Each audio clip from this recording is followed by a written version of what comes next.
We are making this absolutely delicious tart. It's got caramel, it's got the beautiful chocolate and hazelnut filling as well, and it's all made with oddlums, the best of course. I'm going to make the short crust pastry that goes in underneath, that's lovely and crispy and crumbly. 225 grams of the oddlums cream plain flour.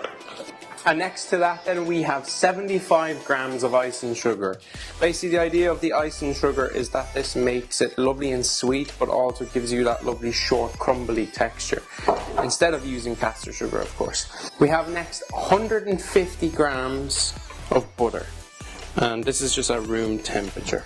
Get your hands in here and you rub the butter into the flour and ice and sugar. We just add a tiny little touch of milk to bring it all together. You can use an egg here either.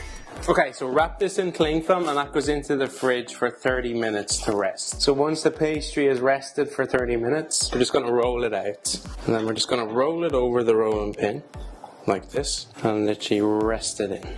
Just literally sit it in. This is quite a short pastry, so it will crack in places, but the last thing you want to do is panic. This is actually my granny's trick. Perfect edges. Here's the bottom. Just stops it from rising and gives you that crispy base. It's a blind bake.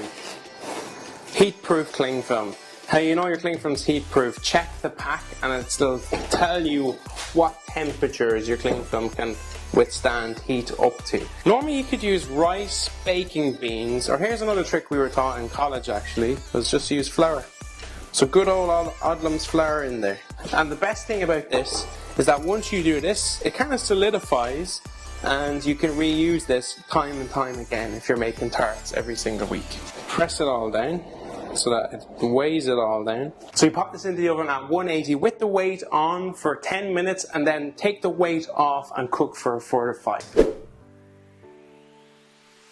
Once you've taken it out of the oven and the tart is cooled, then we go on with, this is just a little bit of condensed milk caramel. Okay, now once you're happy with that, let that cool at room temperature and then we'll just crack on with the ganache filling. Right, so for the ganache we have 240 mils of double cream in here.